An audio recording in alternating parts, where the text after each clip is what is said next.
지난 시간에는 CAN FD에 대해서 살펴봤습니다. 2.0A, 2.0B와의 차이점, 그리고 아비트레이션 필드와 데이터 필드에서의 스피드 차이가 CAN FD에서는 나눠진다라는 것을 살펴봤고요. 그리고 이번 시간에는 CAN FD의 좀 더 디테일한 각각의 비트들, 추가된 비트들에 대해서 한번 살펴보겠습니다.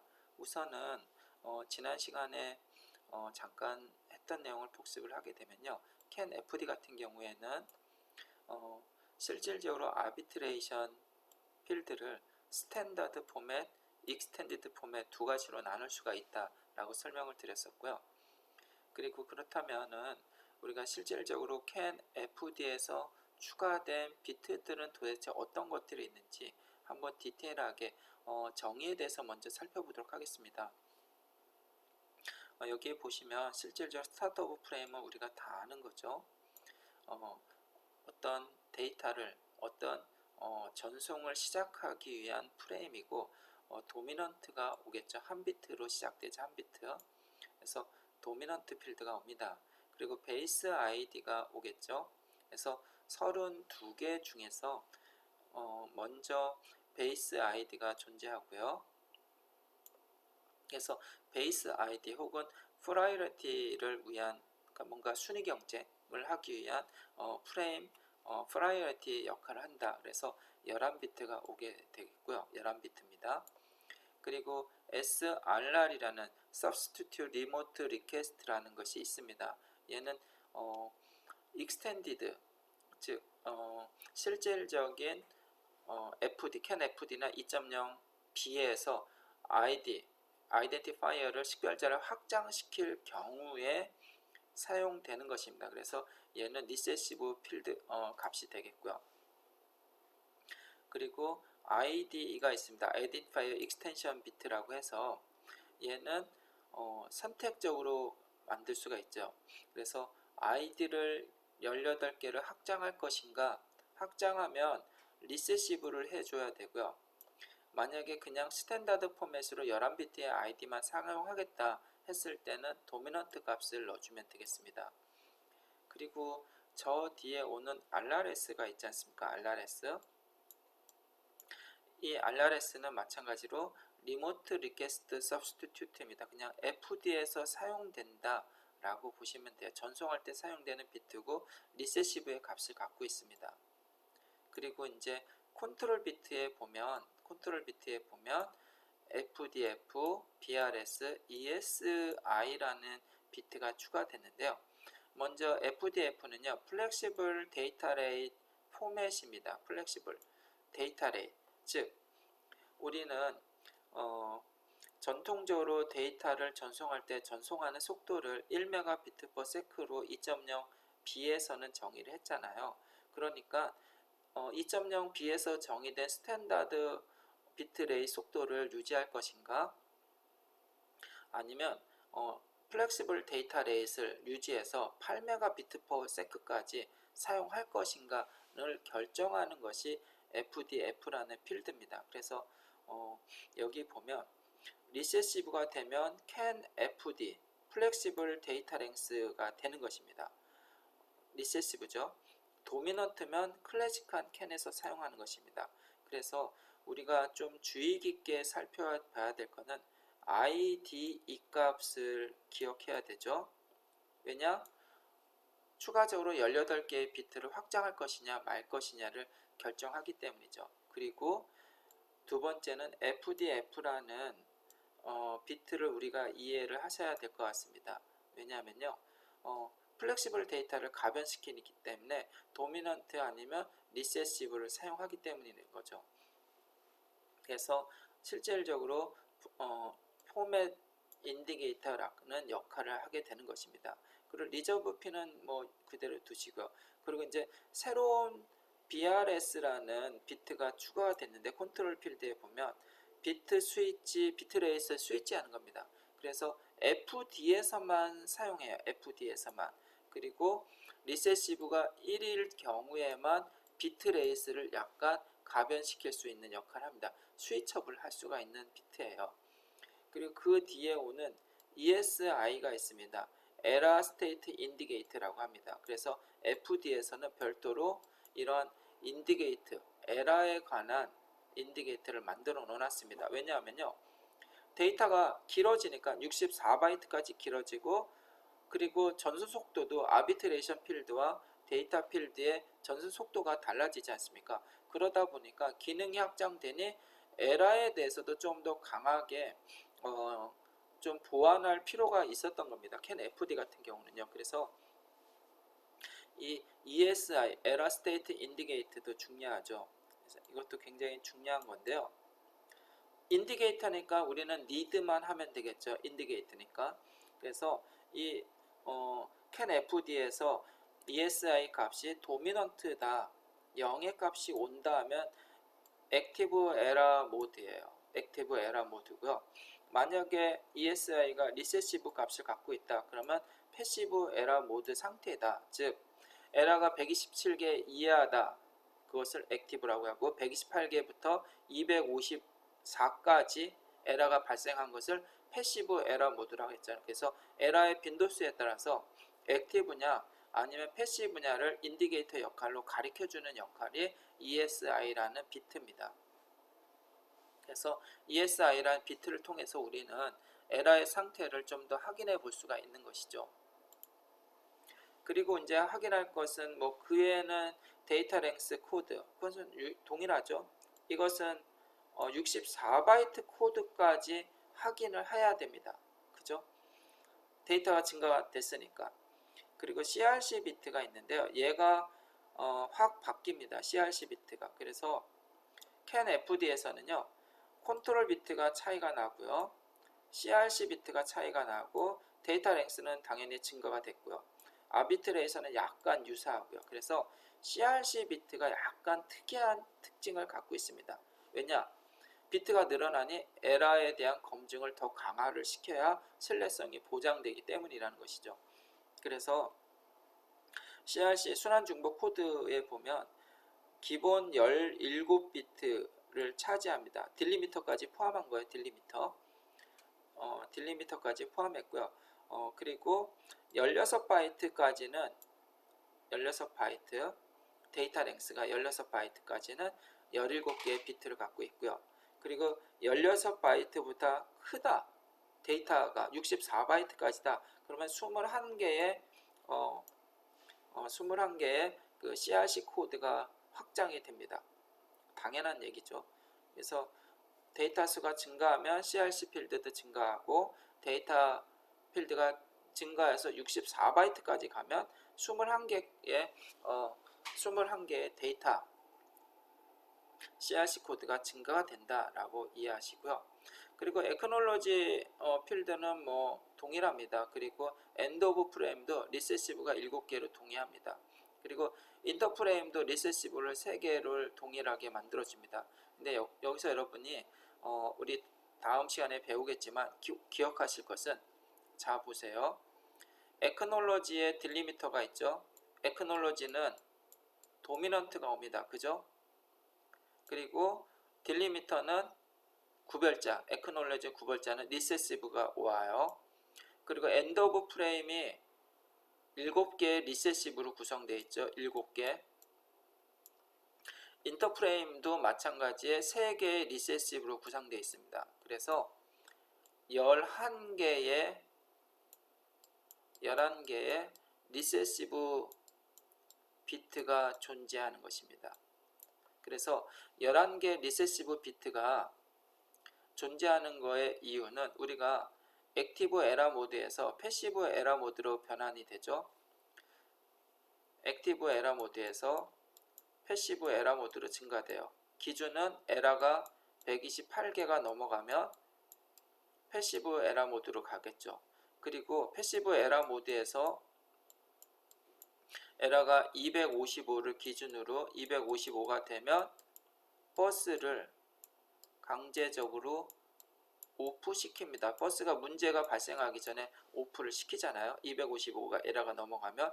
그리고 나서 다시 버스를 재가동하기 위해서는 액티브 에러 모드에서 11개의 리세시브 비트가 존재해야 된다라는 정의가 있지 않습니까? 11개 리세시브. 즉 11개 리세시브가 올 수 있는 유일한 방법은 데이터 프레임 혹은 리모트 프레임이 버스를 쟁취하면 돼요. 그러면 자동으로 여기에 11개의 리세시브가 할당이 되기 때문이죠. 그래서 실질적으로 에크놀로지의 딜리미터, 엔드 오브 프레임, 인터 프레임, 스페이스 자체가 이 버스 오프를 다시 정상적인 버스로 동작시키기 위한 하나의 방법이다 라고 보면 되겠고요. 정리하면 ID 확장하는 거 이거 기억하셔야 되고요.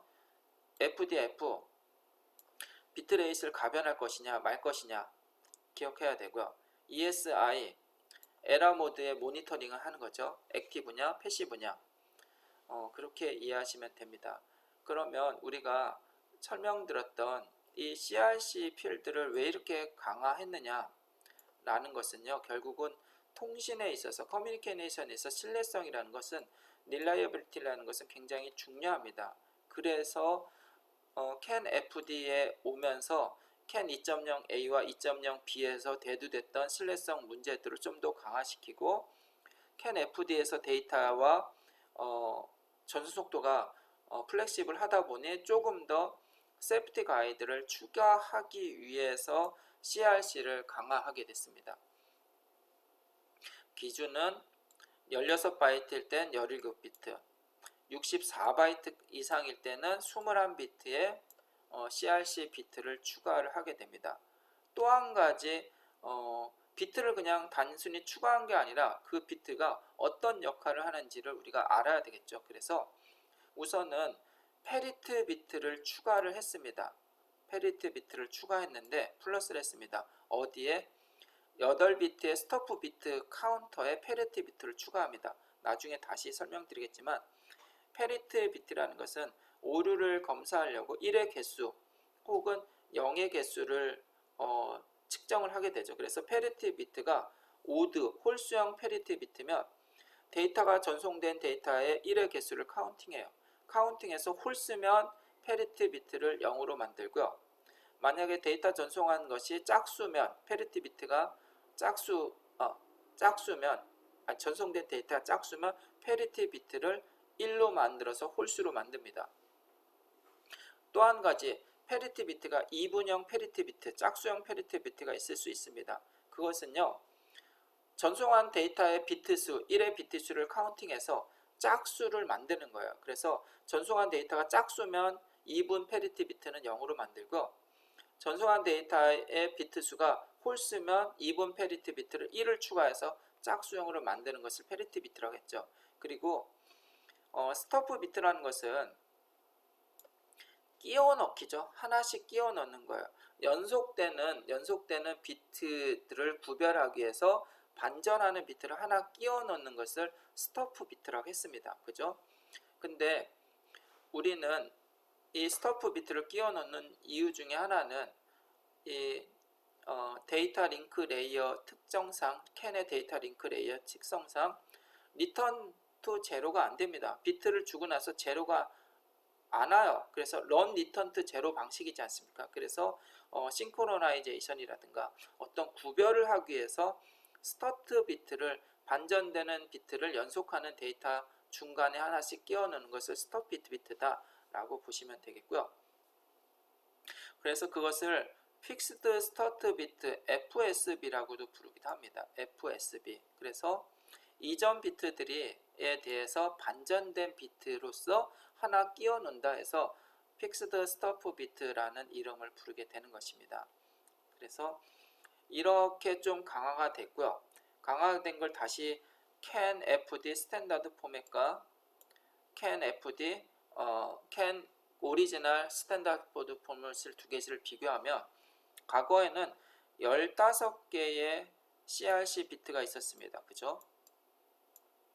그런데 CAN-FD에선 17개 혹은 딜리미터 포함한 겁니다. 17개 혹은 21개의 CRC 비트가 추가가 됩니다. 그죠? 그래서 이것은 결국은 ISO 11898 스탠다드 포맷에서 이러한 페일러에 대한 규정을 싱글 페일러에서 결국은 멀티페일러를 검출하기 위해서 CRC 비트를 강화를 했다라고 이해하시고요. 그러면 한번 결국은 페이로드가 어떻게 되냐에 따라서 한번 비교를 한번 해봤으면 좋겠습니다. 뭐냐 하면요, 우선은 CAN-FD는 많은 비트를 사용을 해요. 어떻게?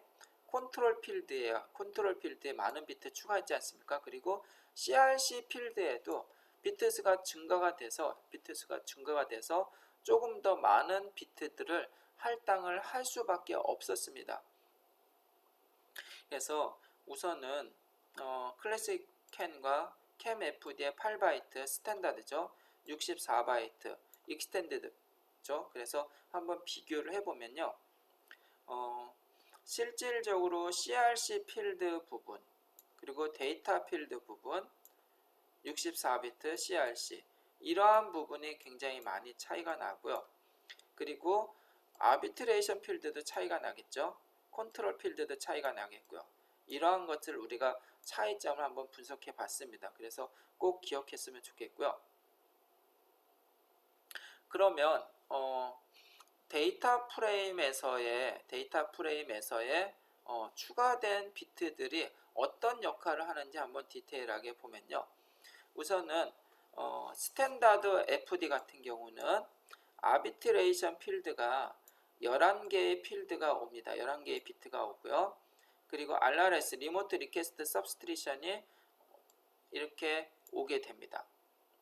그리고 익스텐디드 포맷 같은 경우는 11개의 베이스 프라이어리티 아이디가 오고요. SRR 그대로 와요. SRR. 그리고 ID 오고요. 그리고 RRS가 옵니다. 그리고 나서 컨트롤 필드에 있는 데이터들이 존재하죠. 그런데 스탠다드일 때는 이 RRS라는 값이 리모트 리퀘스트 서브스크립트가 도미넌트 값을 갖고 있습니다. 도미넌트. 그리고 익스텐디드 프레임 포맷에서도 도미넌트 값을 갖고 있는데, 추가로 SRR이라는 Substitute Remote Request는 리세시브 값을 갖고 있고요. Identifier Extended Bit는 리세시브 bit을 갖고서 ID가 18비트가 확장이 됩니다. 그리고 FDF는 플렉시블 데이터 랭스죠. 그래서 당연히 얘는 리세시브 값을 갖게 됩니다. 리세시브 값을. 그래서 한번 정리한 것을 여러분이 꼭 기억했으면 좋겠고요. 그리고 이제 CAN-FD의 이제 컨트롤 필드를 살펴보면요. 컨트롤 필드에 보면 여기 보면 컨트롤 필드에 BRS 그리고 ESI라는 비트가 존재합니다. 그래서 우리 기억하라고 그랬죠. 여러분한테 ESI는 에러를 모니터링 하는 겁니다. 그래서 ESI가 도미넌트면 액티브 에러 모드, 그리고 리세시브면 패시브 에러 모드를 가리킨다 라고 보시고요. 그리고 BRS는 비트레이 스위처블입니다. 그래서 스위치 역할을 한다. 그래서 CAN-FD에서는 리세시브를 만들어 줘야 됩니다. 그리고 재밌는 것이 있습니다. 뭐냐 하면 과거 그 비트레이스를 살펴보면요. 이 뒤에 데이터 랭스가 오지 않습니까? 데이터 필드가 8에서 8바이트 혹은 64바이트 최대 값이 오는데요. 이 데이터 랭스가 가변이 될 수가 있잖아요. 그래서 데이터 랭스가 가변이 되는 것을 미리 데이터 랭스 코드가 길이를 미리 알려주는 게 4비트입니다. 그래서 만약에 0바이트부터 시작해서 8바이트는 그냥 CAN-FD, 오리지널 캔하고 동일합니다. 그냥 개수를 그냥 넣어주면 돼요. 1바이트, 0바이트, 1바이트, 2바이트, 3바이트, 그죠? 3바이트 혹은 4바이트 이런 식으로 표현을 했었습니다. 그런데 CAN-FD가 64바이트까지 확장되다 보니까요. 만약에 12바이트가 사용이 된다. 그러면 죄송합니다. 리세시브가 1이죠. 1, 0, 0, 1을 쓰게 됩니다. 1, 0, 0, 1. 그리고 16바이트가 사용되면 1, 0, 1, 0을 쓰게 됩니다. 이거는 정해진 값입니다. 뭔가 데이터 비트에 따라서 뭐 자동으로 선형적으로 증가하는 것이 아니고요. 그리고 예를 들어서 32비트 같으면 11, 0, 1의 값을 정해져 있습니다. 픽스드 값이에요. 픽스드. 64바이트 같은 경우는 1, 1, 1, 1의 값을 갖게 되는 것입니다. 픽스드 값을 갖고 있다. 그래서 데이터 코드와 데이터 랭스 코드가 같이 연동을 해서 크기 값을 실질적으로 모니터링 할 수가 있게 되는 것입니다. 그리고 이제 CRC 필드에 앞서서요. 우선은 우리가 데이터 프레임의 개수가 늘어났잖아요. 8바이트에서부터 64바이트까지 늘어났어요. 그러다 보니까 거기에 대응하기 위해서 CRC 필드 값도 에러를 보완할 수 있는 방법들을 찾아냈습니다. 그것은요, 스토프 비트를 다른 말로 픽스드 스타트 비트라고 표현했습니다. 그죠? 그래서 우선 저 앞에 영역을 나눴습니다. 스토프 카운트라는 영역을 5비트로 나눠놨고요. 그 다음에 5비트, 그 다음에 5비트, 그 다음에 5비트, 5비트 이런 식으로 비트를 나눠놨습니다. 그래서 이 앞에는 스토프 카운트라고 부르고 뒤에는 CRC 시퀀스라고 부릅니다. 그래서 총 17개의 CRC 필드로 확장이 됩니다. 단 예를 들어서 16바이트의 데이터 랭스일 때만 그렇습니다. 그리고 이 CRC에서도 에러를 검증하고 에러에 대한 릴라이어빌리티를 강조하기 위해서 에러 비트를 검증하는 게 CRC 비트잖아요. 그래서 제일 먼저 CRC 0이 있습니다. CRC 0 비트가 오고요. 그죠? 그리고 딜리미터가 존재합니다. 그죠? 그리고 CRC 비트 4비트마다 픽스드 스토프 비트를 하나씩 추가합니다. 4비트마다 픽스드 스토프 비트를 하나 추가했죠.